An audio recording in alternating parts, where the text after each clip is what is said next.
भारत रत्न संविधान निर्माता डॉक्टर भीमराव अम्बेडकर बाबासाहेब के 66वें महापरिनिर्वाण दिवस पर अम्बेडकर चौराहे पर स्थित बाबा साहेब की प्रतिमा पर नाजी संगठन व अजैक संगठन व समस्त भीम अनुयायियों के द्वारा उनकी प्रतिमा पर माल्यार्पण व मोमबत्ती जलाकर श्रद्धांजलि अर्पित कर उनके मार्गदर्शन पर चलने का संकल्प लिया गया, जिसमें नीमच जिले के आरपीजी मेघवाल, संभाग संयुक्त सचिव बाबूलाल जी आर्य, यशवंत कुमार गोयल, मुकेश कुमार वर्मा, लाखन सिंह मौर्य, महेश जी जांगेर, रामू राम डालर, उमेश कल्याणी, देवेंद्र परिया, नंदकिशोर धोबावत, महेश ससुदिया, अरविंद परमार, नरेंद्र जी भारती, दिनेश बनोधा, मनीष कुमार सूत्रकार, जगदीश दाहिना, रमेश जी आर्य, मदन जी आर्य, संजय जी मांगरिया, आनंद जी मांगरिया, नागेश्वर राठौर व किशन जी जैनवार आदि समस्त पदाधिकारी उपस्थित थे।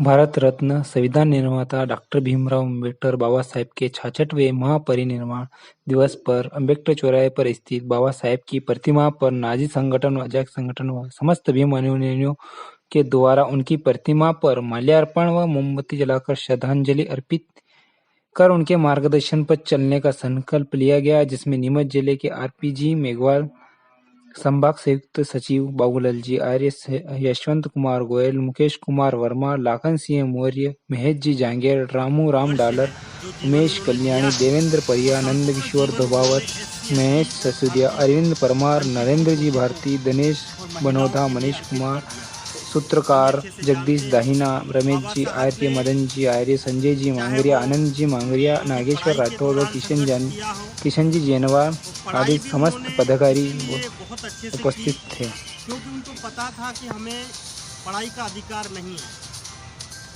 काफ़ी संघर्षों के बाद उन्होंने, चाहे हम सभी जानते हैं कि कमरे से बाहर या दरवाजे के वहाँ जूतों चप्पल के वहाँ बैठ कर के पढ़ना है ना, जो शिक्षकों का उनके प्रति जो बुरा बर्ताव था उसको झेलना, साथ ही पीने का पानी तक उनको नसीब नहीं होता था। फिर भी कठिन संघर्षों के बाद शायद हम में से कोई होता तो उन संघर्षों, उन दुखों से डर करके और चुपचाप पढ़ाई छोड़ करके किसी काम धंधे में लग जाता। और ऐसे ही करोड़ों लोगों ने ऐसा ही किया होगा, उन्हें पढ़ने का थोड़ा अवसर मिला भी होगा।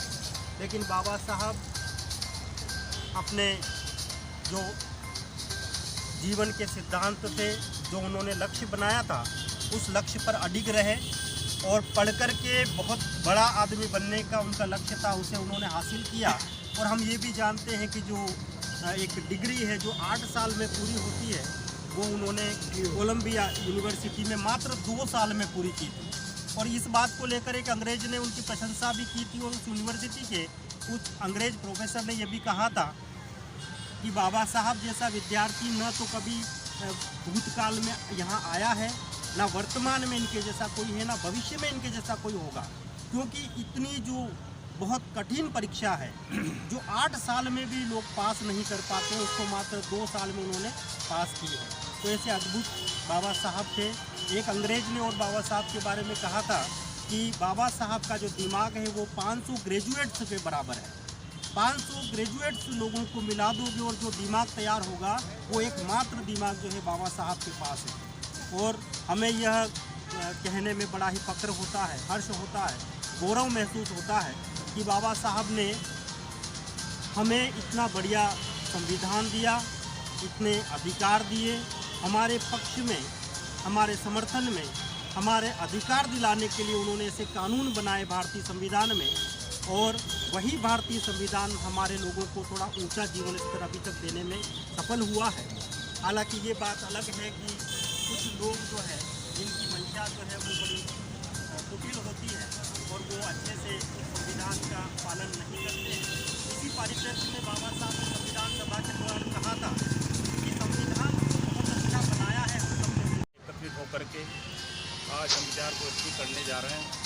तो आज ही के दिन 6 दिसंबर 1956 के दिन जब बाबा साहब का निर्वाण हुआ दिल्ली के अंदर, जब रात को सारे देश के अंदर फ़ोन की घंटियाँ बजने लगी और सारा देश स्तब्ध रह गया, और अपने लोग जैसे ही खबर चली गई तो हमारे लोगों को काफ़ी दुख हुआ और रोते बिलखते लोग दूसरे दिन बम्बई पहुँचे वहाँ से उस समय जगजीवन राम जी उस समय वो इसके मिनिस्टर हुआ करते थे, उड्डयन मंत्री, और वहाँ के जो अपने बम्बई के जो सांसद थे उनके विरुद्ध जो चुनाव लड़े थे काजोलकर, उनके सहयोग से बाबा साहब की डेथ बॉडी को वहाँ पर बम्बई ले जाया गया। उनके घर पर ले जा करके उन्हीं पर उनकी क्रियाक्रम करने का जो प्रस्ताव सरकार ने पारित किया था, उसी के तहत वहाँ पर उनका दाह संस्कार किया गया।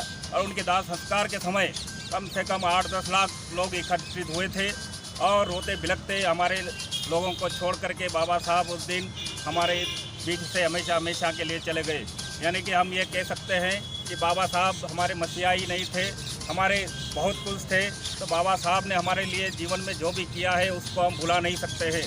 बाबा साहब ने जो दुख देखे हैं अपने परिवार के लिए, परिवार को जो दुख होकर के उन्होंने परिवार को छोड़ करके वो विदेशों में पड़े हैं। उनके 4-4 बच्चे उनके मर चुके थे, फिर भी उन्होंने हमारे समाज की सेवा करने से वो चुके नहीं। और उन्होंने जब एक बार तो उन्होंने अपने मरे हुए बच्चे को छोड़ करके गोलमेज सम्मेलन में जाना था, वहाँ पर जाना भी उन्होंने छोड़ा नहीं। और उन्होंने उनकी पत्नी और उनके भाइयों ने कहा दूसरे कि आप अपने बच्चे को मरा हुआ छोड़ करके आप विदेश जा रहे हो, गोलमेज सम्मेलन में जा रहे हो। तो इस पर बाबा साहब ने कहा कि आज मैं गोलमेज सम्मेलन के अंदर अगर नहीं गया तो गांधी एंड पार्टी और ये सारे लोग मिलकर के मेरे करोड़ों बच्चों के अधिकारों को छीन लेंगे। तो ऐसी बात जब बाबा साहब ने कही और बाबा साहब तुरंत तो गोलमेज सम्मेलन में भाग लेने चले गए। उसके बाद फिर कई ऐसी परिस्थितियाँ आई जो बाबा साहब पीछे नहीं हटे। उन्होंने परिवार के लिए जितने भी दुख देखे, परिवार को उन्होंने अपनी औरत को बम्बई के अंदर जब वो उपले बेच करके उनका पेट पालन करते थे और पैसा बाबा साहब को भेजा करते थे, ऐसी परिस्थिति में भी बाबा साहब ने कभी भी हमारे लोगों की सेवा करने से मना नहीं किया, कभी पीछे नहीं हटे। तो साथियों, अगर बाबा साहब ने जो अधिकार हमें दिए हैं और आज हम यहाँ पर खड़े होकर के बोल रहे हैं, तो ये सब बाबा साहब की देन है। तो बाबा साहब की वजह से ही आज हम सूट बूट कोट पैंट में रहते हैं, बाबा साहब की वजह से ही आज हम 4 व्हीलर गाड़ियों में घूम रहे हैं। अगर बाबा साहब हमें शिक्षा का अधिकार दे करके और आरक्षण दे करके नहीं जाते तो आज हमारी भी बुरी स्थिति होती। तो साथियों, अगर हम राजनीति की बात करें तो राजनीति में हमारे लोग चाहे किसी भी दरवाजे से जाए, एक घर के अगर 4 दरवाजे होते हैं तो किसी भी घर से आप उस मकान के अंदर प्रवेश कर सकते हैं। तो उस प्रवेश होने के बाद हमारा मकसद ये होना चाहिए कि उस घर के अंदर क्या स्थिति हो रही है और हम जाने के बाद उसके अंदर जो भी हमें उस घर के अंदर रह कर के जो करना चाहिए हमारे बहुजन समाज के लिए या बहुजन समाज के लोगों के लिए जो करना चाहिए, हमें सभी पार्टियों के लोगों को मिलकर के हमें एक ही मकसद के साथ हमारे बहुजन समाज को ऊँचा उठाने का प्रयास हमें करना चाहिए। और जब भी हमारे ऊपर कोई आपत्ति आती है, विपत्ति आती है, जब संविधान के ऊपर जब छेड़छाड़ होती है, तो हमें सभी लोगों को मिल करके चाहे किसी भी पार्टी का मेंबर हो उसको बोलना चाहिए और उसका विरोध करना चाहिए, विरोध दर्ज करना चाहिए, ताकि हम बाबा साहब के सपनों को साकार कर सकें, बाबा साहब के सपनों को पूरा कर सकें। इसी के साथ यही हमारी आज की सच्ची श्रद्धांजलि होगी बाबा साहब के प्रति। मैं पुनः बाबा साहब को शत नमन करते हुए हार्दिक श्रद्धांजलि अर्पित करता हूँ। जय हिंद। ये है कि कार्यक्रम रविवार को होने के बावजूद भी हमारे कर्मचारी लोग नहीं आ पाए। बड़े दुख की बात है हमें कि बाबा साहब के इस कारवां को आगे बढ़ाने में कोई आगे नहीं आ रहा है। अगर हम ऐसा ही करते रहे तो बाबा साहब का कारवां आगे नहीं बढ़ेगा। इसलिए समय है, जाग जाओ, वरना आने वाली पीढ़ी तुम्हारी गुलाम ही पैदा होगी। क्योंकि मानसिकता गुलामों जो पहले से गुलामी थी वो वास्तविकता में गुलामी की कगारी पे आ जाएगी। इसलिए अभी समय है, समझ जाओ। कहने को बहुत कुछ है बाबा साहब के लिए, जितना कहें उतना कम है। लेकिन मैं यही निवेदन करता हूँ कि बाबा साहब आपके कारवां को मैं मेरे से जितना हो सकेगा तन मन और धन से समर्पित हूँ। मेरा अभी भी वहाँ बगाना में शादी का प्रोग्राम चल रहा था, मैं फोटो का कैमरा वहीं छोड़ के आ गया हूँ। मैंने कहा मेरा दिल यहाँ है, हमारे यहाँ लोग हैं बाबा साहब को समर्पित करने के लिए मैं आया हूँ। मैं अपनी ओर से बाबा साहब को शत नमन करता हूँ, कोटि कोटि नमन करता हूँ। जय भीम, जय भारत, बाबा साहब अमर रहे। अमर रहे। आगे वालों को